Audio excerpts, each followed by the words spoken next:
How's everybody? Good. If this is your first time with us, I'm Michael. I'm the pastor here, or one of the people that speak sometimes up here, and so I'm just really excited to get to do this with you.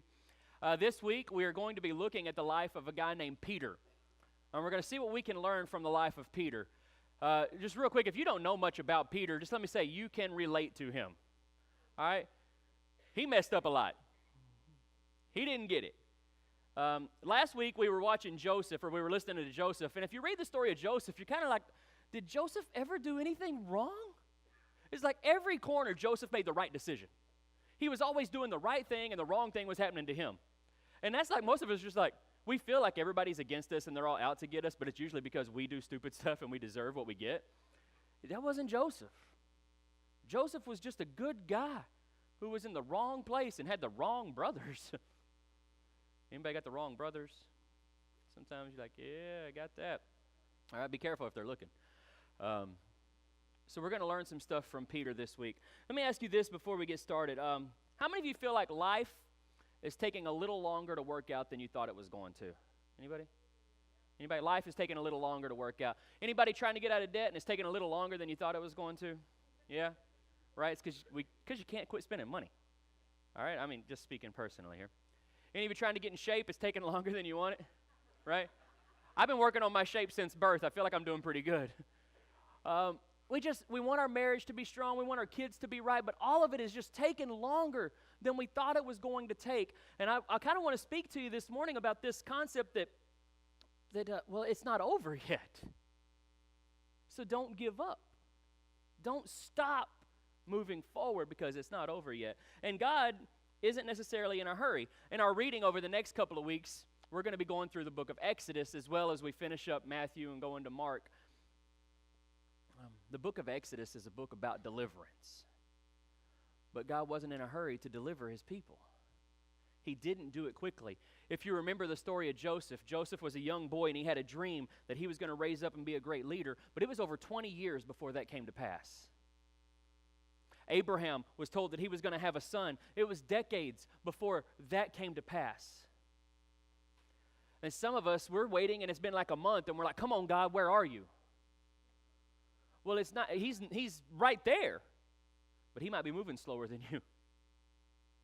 See, he doesn't get in a hurry. For Moses to deliver the Israelites, one, they were in captivity for a long time. Joseph was there, brings all of his family to Egypt.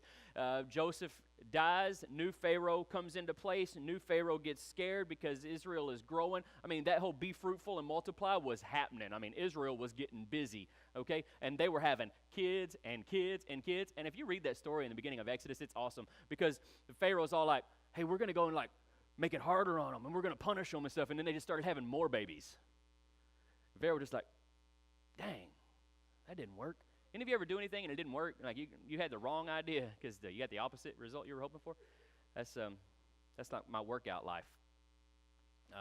Because you get hungry and then you go eat after working out. So the idea here is that God's not in a hurry. It took Moses 40 years to prep before he was even ready to go and talk to Pharaoh. And Pharaoh didn't let the people go until there were 10 plagues. How many of you ever read that story and think, man, I'd have gone after like the first couple. Some of you are like afraid of the dark still, and you'd be like, that plague of darkness, man, I'm out. You can do whatever you want. No. Like, didn't even leave a nightlight on. You know he had that creepy,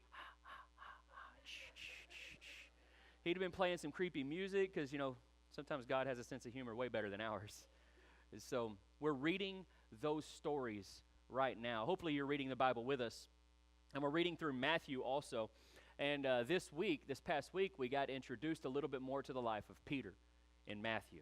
And Peter was one of the 12 disciples, the 12 apostles that Jesus called out. So he was like a starter. He was on the A team. He was like top of the list. And story has it that he was the oldest, so he was kind of like the leader. He was the one that was supposed to take all of the risks. And he was supposed to step out first and make all the hard choices. And what you see from Peter, and you're going to see it. If you don't know Peter, you will by the end of this message, okay? You're going to see a lot of stuff. Here's one thing that maybe you can relate. Peter was his process was a little slower than some. because he didn't filter properly. So he was a slow starter. You look at Joseph, and Joseph didn't start well, but it wasn't anything that he did, and God still did something great with Joseph. And you look at Peter, and Peter, he was a slow starter. Like, he got into Jesus' A-team, inner circle. He was on the squad. And every time he messed up, like, you were thinking, man, if I'm the coach, he's out. And Jesus just has more plans for him and more purpose for him, and he pours more into him. And so I think it's really neat going back to look at Peter and what can we learn from his life. Peter is going to teach us that Jesus doesn't let our failures get in the way of our finish.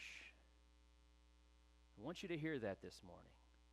All right? Sometimes you'll go to churches or you'll listen to somebody on TV or something like that, right? And they might tell you that you can do it, you can believe it, just be good, your best, all this stuff, right? Yada, yada, yada, whatever. That might be true, but it's not. Because Jesus is our hope.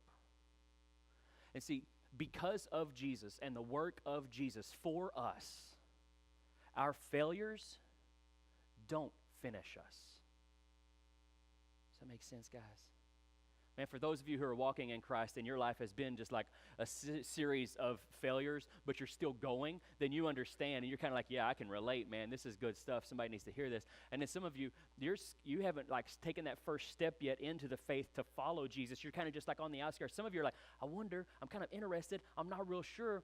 And all I can say is just, man, get in and let it work itself out because God is good. And we're going to learn that from Peter. So let me ask you this, because this is so, if you had a bug at my house and you listened to Tracy and me talk for just a little bit, one, you'd be like, he's a pastor? And two, you'd be like, she got more patience than Moses. It's just, she's good. Have you ever let your unfiltered mouth write checks that you weren't prepared to cash? Mm-hmm. Some of you are like, on a way to here, man, dang. Like, you do that. Now, some of you is like little stuff, like you spout off, like you want, like you're at the restaurant and they ask what you want to drink. You're like, water. No, wait, not water. I don't want water. Some of you is that. Now, some of you is a little more serious. The things that you say, you can't take back. And some of you have tried, right? Like, you're saying the words, and as you're saying them, you're like, no. But it's too late because the other person's ears were wide open and they caught them all. Well, the good news, that's normal. You ever watch a movie and somebody leans down to a little kid, and it just makes you mad, right? But they lean down to the little kid, and they're like, I promise I'll never let anything bad happen to you. How many of you ever watched that? You ever see that? Like, I saw it just the other day, and I was like, don't make that promise. You're stupid. How do you keep bad things from happening to people?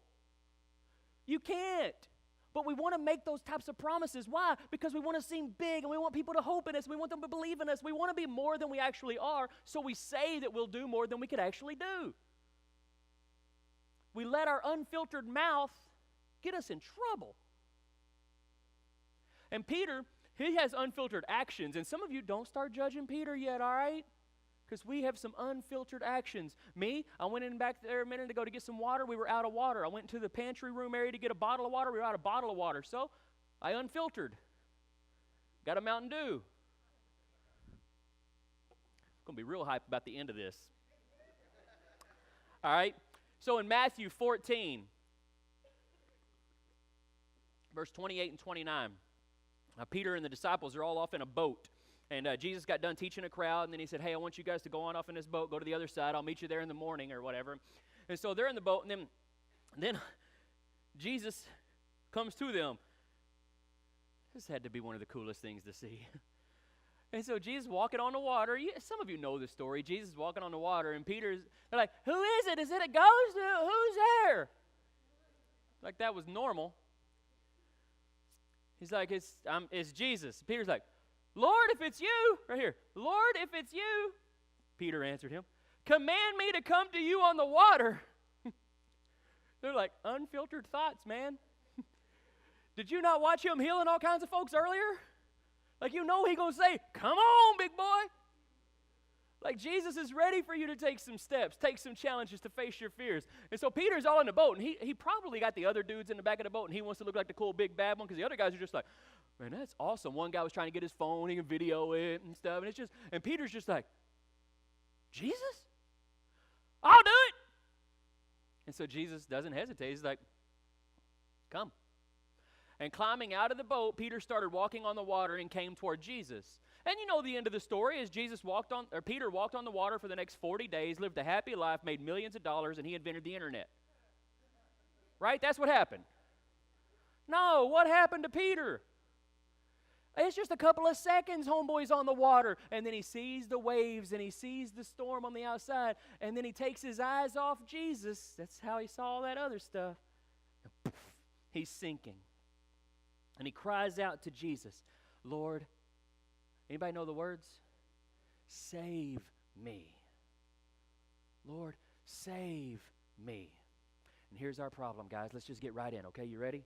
Here, write this down, okay? This is good. Peter didn't let a temporary distraction lead to permanent destruction. He didn't let a temporary distraction lead to permanent destruction. But I see this all the time.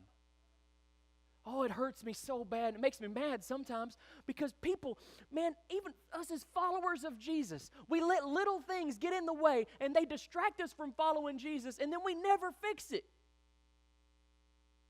We just keep on going thinking it's going to be okay. We imagine like nothing's wrong, and we just hide our problems. When did hiding problems ever solve them? Peter could have let this distraction kill him. But Jesus was right there. And so instead of letting the distraction destroy him, what did he say? Lord, save me. And so I see it all the time in church. As people will come to Jesus, or like a new year, it's January, it's 2018, so people are like, I want to get back into church. But then they'll miss a Sunday, and then they're like, people are going to judge me, they're not going to, and then they don't come back. No, don't let a temporary distraction destroy you. People need to hear that message from us. Because for far too long, the church has stood up and said, sin, we don't want you. Dirty, we don't want you. We, the church, have let people's distractions cause us to push them away. And we can't do that. We can't do that. If you're here this morning and you're not yet a believer in Jesus Christ, I want to tell you, you need to follow Jesus. He said, follow me. You need to follow him. Don't let a distraction destroy you. You call out to him like Peter did. Peter called out. He turned to Jesus for rescue when he screwed up. We can't let our pride keep us distracted. So you with me? Everybody tracking? Everybody good? We moving along? We getting there? We moving, making it happen? All right, good. How many of you ever done this? You were trying to follow God, but let's go with an easy one here. How many of you ever on a diet? First, let's just go there. How many ever been on a diet? So we can get a good participation rate here today in church service. All right? Now, how many of you ever messed up on that diet, and so you just like, forget it. I can't do it. It's too hard. I got a diet. It's the seafood diet. Yeah, you laughing because you know. We've got to have this level of discipline and control that we don't give up whenever we mess up. And watch, I want you to see this. Peter didn't give up when he messed up. A couple of chapters later in Matthew, chapter 16, verses 13 through 19, Jesus is talking to his disciples, and he's asking them, he's like, hey guys, come here, gather around. What are people saying about me? Like Jesus wants to know, who do people say that I am? And they're like, well, some people are saying that you're Elijah come back. Some people are saying that you're John the Baptist. Tricky part of the story is, if you know, again, what happened to John the Baptist just a little earlier? He got his head cut off. He wasn't John the Baptist. See, because like if you see somebody with their head cut off, a couple of things need to happen. One, you need to run. And two, you need to call a counselor. Nothing wrong with counseling, okay? That's a problem. People are saying that you're John the Baptist. They just didn't want to believe the truth, and we will make up all kinds of stories when we don't want to believe the truth, won't we? We would rather believe a lie than believe the truth if it's going to cause us harm. So he said, all right, that's what people are saying about me, but what do you say? What do you say? Who do you say? And that's verse 13 right here. Who do you say that I am? And this is Peter. And Simon Peter answered and said, you are the Christ, the Son of the living God. And Jesus answered and said, blessed are you, Simon Bar-Jonah, for even though a few chapters earlier we didn't know if you were going to be good enough to make the team. No. For flesh and blood has not revealed this to you, but my Father who is in heaven. Man, I want you to see this, that Peter's failures, Peter's mistakes, Peter's unfiltered actions did not disqualify him from being used by God. God chose to reveal this to Peter. He's not looking for perfect people. He's making purposed people. And I want to be one. And I also say to you, that you are Peter, which the word Peter is translation of Cephas, which means rock, stone. We'll see that in just a little bit as I break down the names. He says, and on this rock I will build my church, and the gates of Hades shall not prevail against it. Hades is just a Greek word for hell or the grave, will not prevail against it. I will build my church and nothing will stop it. There's great debate over what this rock is. And ultimately for me, Jesus is the rock. You can argue whatever you want, but the message is, the rock is that Jesus Christ is the Son of the living God. That's where I'm going to stand on this. Because the church is built on Jesus. You can build the church on anything else and your church is going to fall. Some people think that the church is built on Peter. Well, I'm not worshiping Peter. I'm worshiping Jesus. And we're built on Jesus. He's our rock. And I just love that he didn't say, but you're too messed up for me to use you. He said, you are Peter. And my church is going to go forward. And here's what you need to get from that. Jesus doesn't see us as we are. Jesus sees us as he intends us to be. Jesus sees us as he intends us to be. Anybody need that from people? How many of you wish people would see more of the potential that you have and less of the performance that you make? Right? Let's be honest though, some of you are like, yeah, that's right, people need to see more of my potential. Well, for some of us, we just don't have a lot. All right?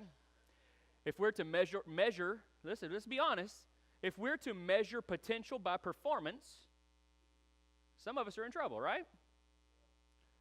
Me too. Me too. If you were to ask Tracy on any given week, hey, how much potential does Michael have at being the husband that you've always wished? How much grace is there? You know? She's trusting God, and so she sees the work of Jesus, and she knows what God can do, not what I can do.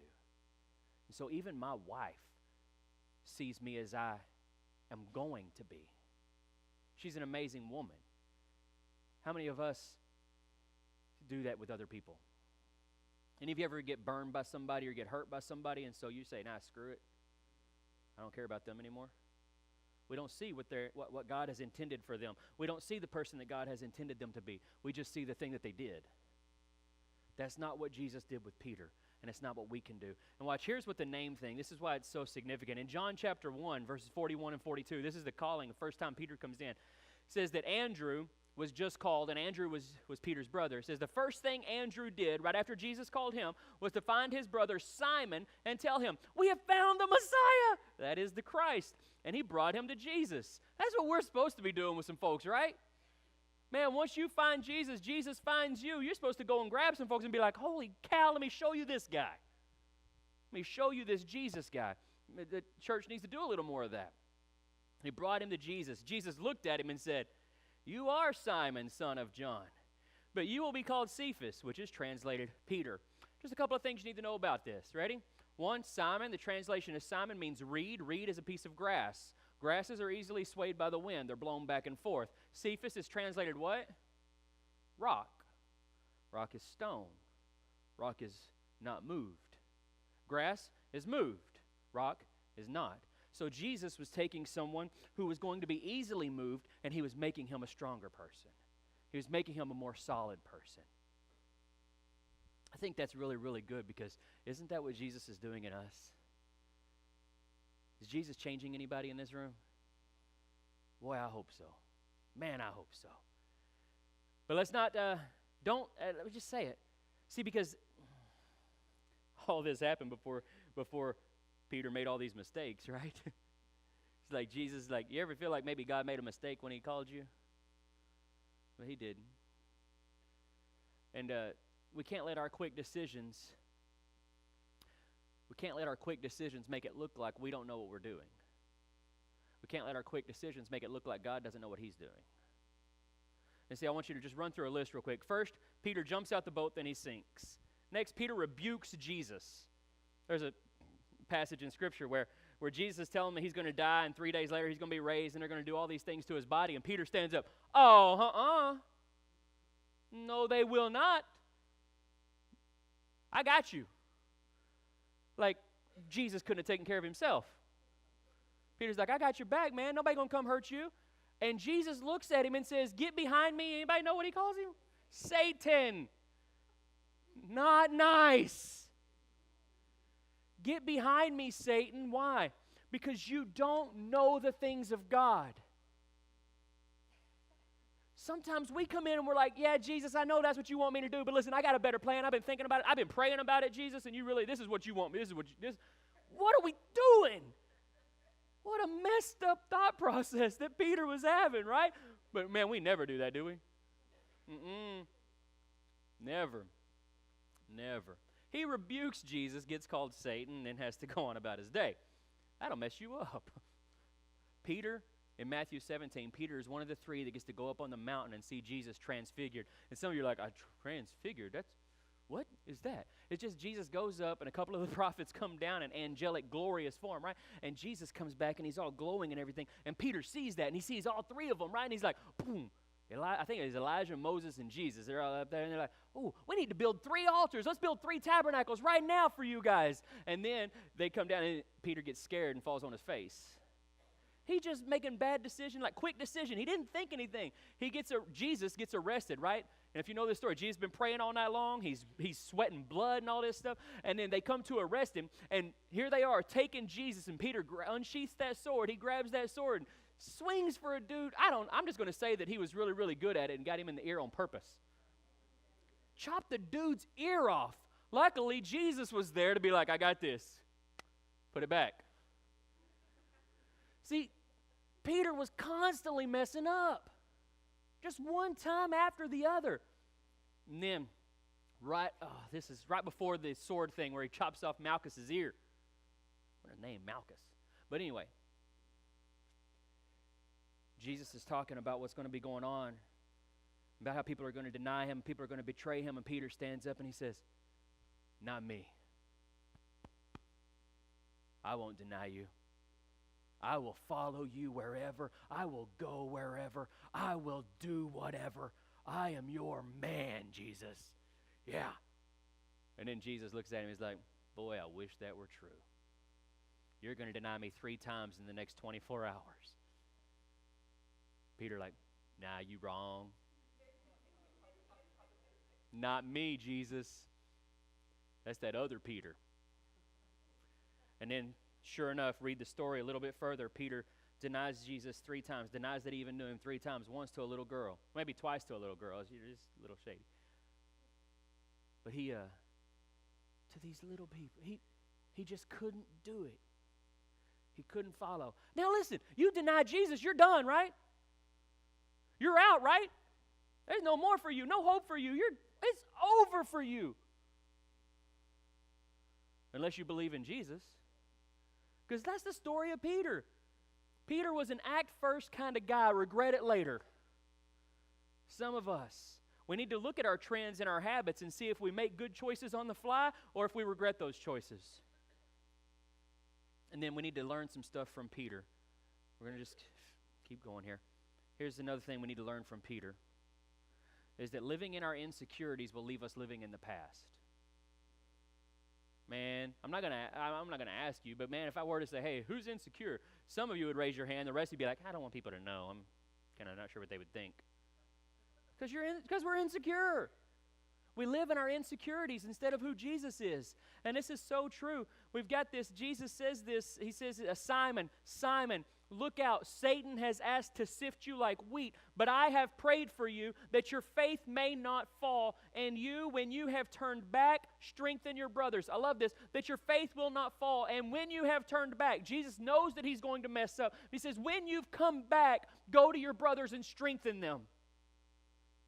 It's so good. And then he says, Lord, I'm ready to go with you both to prison and to death. I tell you, Peter, the rooster will not crow today until you deny me 3 times that you even know me. And that is so true. It happens. And then we see just a little bit later in John, he says, truly I tell you, when you were younger, this is the end of John, you would tie your belt and walk wherever you wanted, but when you grow old, you will stretch out your hands and someone else will tie you and carry you where you don't want to go. That sound like fun to anybody? When you were a baby, you got dressed in the clothes that you wanted, or when you were a young man, some of you thinking like, man, whatever, my mom made me wear whatever she wanted me to. Always been like that. He says, Peter, you used to make your own choices and do what you wanted to do, but a day is coming when people are going to force you to do something. You're not going to have a choice anymore, Peter. And so Peter turned around. Wait, he said, verse 19, he said this to indicate by what kind of death Peter would glorify God. And after saying this, he told him, follow me. See, that's not normal like recruitment philosophy. Oh, hey, by the way, people are going to come and they're going to tie you up, they're going to bind you up, they're going to kill you. Follow me. Like our message today is a lot like, hey, Jesus wants you to have money, he wants you to have health, he wants you to have a good marriage, he wants your kids to be all right. Follow us. Jesus' message. Oh, they're going to kill you. You won't go? One of us is wrong. It's us. So Peter turned around and saw the disciple Jesus loved following them, the one who leaned. John wrote the book of John, and this is in the book of John, so John probably doing a little bragging right here. Everybody got a little competitive nature in them. The one who had leaned back against Jesus at the supper and asked, Lord, who is the one that's going to betray you? When Peter saw him, he said to Jesus, Lord, what about him? If you want him to remain until I come, Jesus answered, what is that to you? As for you, follow me. And here's why I said all that, okay? Talking about insecurities. Jesus just got done telling Peter, I think there was a typo there. Jesus just got done telling Peter, hey, you're going to die when you get older, but follow me. And then he says, here's John. And Peter's like, what about him? What's going to happen to him if he follows you? Like, he going to get a boat? I'm going to get death? What's going to happen to him? And then Jesus looks at, because he's insecure. He's struggling with some pride. And Jesus looks at him and he says, if I want him to remain, what's that to you? This is what I have for you. And some of us are living our life in insecurity because we feel like that we're not good enough, or that God doesn't have a good plan for us, so we can't figure it out. And the reason is because we keep comparing what's happening to us to what's happening to other people. And Peter was doing that. Man, some of you see people and you know they're not living right, but their bank account is right. Stop worshiping money. Some of you see people that ain't right, their marriage is right. What's wrong with mine? Well, I don't know. Probably the people. We're all messed up. We've got to stop comparing ourselves to other people and thinking about what's going on with other people. And see, this is what's going on with Peter. Peter had an issue, and he was so insecure he had to be the first one. He was so insecure that he had to speak too loudly. He would make unfiltered promises. He would do unfiltered actions. Why? Because he needed to prove himself. Anybody need to prove yourself this morning? You work hard all week trying to prove yourself to somebody. And we don't get any closer to actually doing it. So let me just say from the life of Peter a couple of things. One, Jesus loves to meet us where we're the most insecure.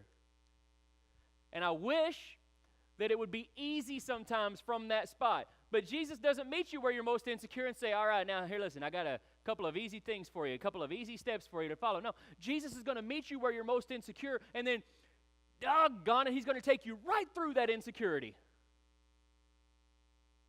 And there's just no way around it. He's going to take you right through it. And here's how you know that. 2 Peter chapter 1, verse 12 through 14 says this. And this is a book, a letter that made it into the Bible that was written by this guy who was a massive failure. Peter saying, "Therefore I intend always to remind you of these qualities, though you know them and are established in the truth that you have. I think it right, as long as I am in this body, to stir you up by way of reminder, since I know that the putting off of my body will be soon, as our Lord Jesus Christ made clear to me. I am about to die." Jesus made that clear. And I want you to remember these things. Peter had finally put aside his insecurities and his fears. He was no longer afraid to die. In fact, he said, "Remember this stuff because I'm about to die, and I want to make sure I tell you before I do." And legend has it that Peter was as persecution. He was killed,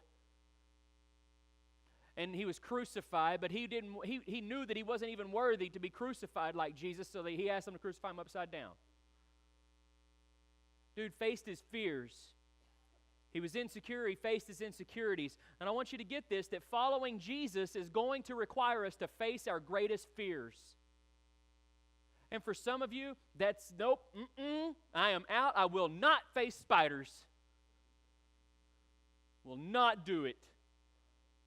For some of us right now, you're sitting there and you're thinking, "Oh, what, my greatest fears? You mean I'm going to have to go through that? Jesus, I am not strong enough." Amen. Jesus is.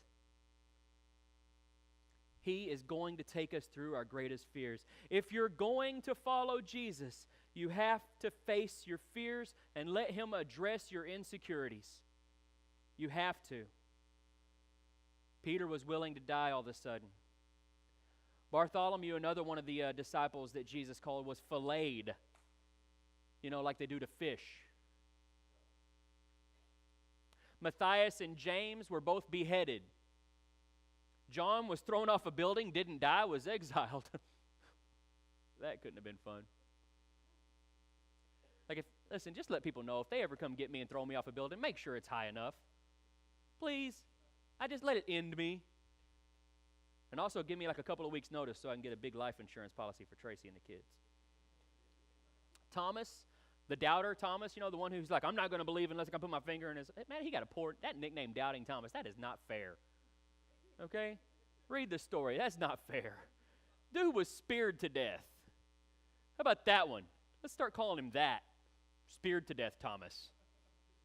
Hope not, bro. But following Jesus, okay, I want you to get this. I'm almost done, I promise. Following Jesus. Because you got to face your fears. You got to go through your insecurities. It's going to be like Peter. Following Jesus will turn your greatest fears into the greatest part of your story. Following Jesus will turn your greatest fears into the greatest part of your story. And for some of you, that's very practical. For some of you, it's divorce. Your marriage is falling apart. That can be fixed right now. But for the husbands in the room who are a little bit prideful and we're a little selfish and we're not willing to do what it takes to have that marriage, it's fear. We can't do that. We can't make that. Yes, you can.